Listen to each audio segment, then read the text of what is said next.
6.4, solving exponential equations. So first of all, an exponential equation is an equation that involves a variable exponent. Okay, so first of all, let's review here for just a minute. An exponent, let's say we have 2 to the power of 3. Keep in mind that the 2, is called the base, and then 3 is the exponent or the power. Okay, and then the exponent or the power kind of gives the base the direction. So if we were to write this out, it would be 2 times 2 times 2.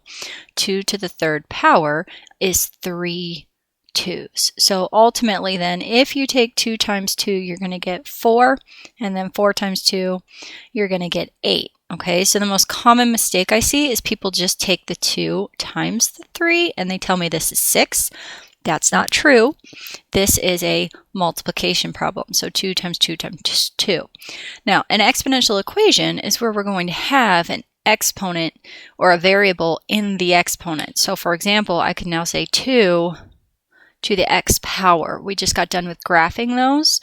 So now we're going to look at like solving that. So I could say equals 8. Well, if I kind of look up here, now because this is an equation, I'd be saying, okay, well, what power do I need to put here so that when I do 2 to a power, I get 8? Well, we would know here that x has to be 3 because we just did it above where 2 to the 3 power is 8. Example 1, solve each equation, check your solution. And then it specifically says up here that this is solving exponential equations with like bases. Now, what they mean by like bases, if you look at example A, is your base here is 2 and your base here is 2. So this is 2 to the power of 2x equals 2 to the power of 6. Now, if you look at this, if I have 2 to the power of 2x, and I know that that has to equal 2 to the power of 6, and the bases are the same, well, if the bases are the same, and I want this equation to be true, then that must mean that the exponents also have to be the same.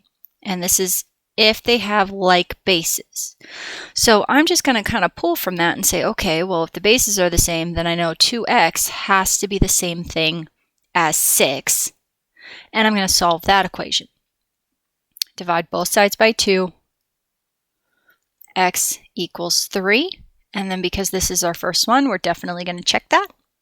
So I'm going to have 2 to the power of 2 times x, which is 3, equals 2 to the power of 6.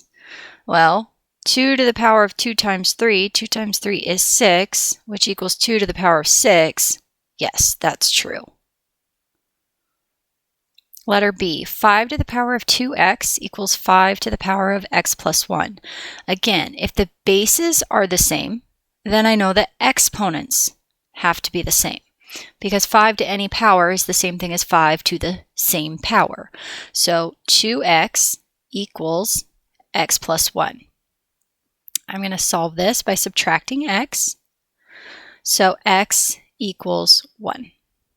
If we check that, 5 to the power of 2 times x, which is 1, equals 5 to the power of x plus 1, so 1 plus 1. This is going to get me 5 to the power of 2. This is going to get me 5 to the power of 2, and 5 squared does equal 5 squared. Letter C, 7 to the power of 3x plus 5 excuse me, equals 7 to the power of x plus 1. Again, if the base is the same, then I know the powers have to be the same. So 3x plus 5 equals x plus 1. On this one, I'm going to begin by subtracting x. 2x plus 5 equals 1. Then I'm going to subtract my 5. 2x equals negative 4. Then I'm going to divide by 2. X equals negative 2. If we check that, 7 to the power of 3 times x, which is negative 2, plus 5 equals 7 to the power of negative 2 plus 1. Now make sure that you are writing your exponent nice and small up here, okay? I don't want to see any huge exponents down next to the 7. There should be a clear 7 base and a nice small exponent. So 7 to the power of 3 times negative 2 is negative 6 plus 5, which is negative 1, equals 7 to the power of negative 2 plus 1, which is negative 1, and that checks out. Now, one other quick thing before we move on to our next example. Do you guys catch this negative 1 power? Do we remember what a power of negative is going to do to something? And if you forgot, if you have a negative exponent, it does the reciprocal. So really what you're looking at here is 7 to the negative 1 is going to do the reciprocal of this and flip it down to the denominator. Okay, so instead of being in the numerator, it goes to the denominator. And then the negative power turns positive. So really this is like saying 1 over 7 to the first power. This is 1 over 7 to the first power. And 7 to the first power is just 7. So it's really just 1/7 equals 1/7.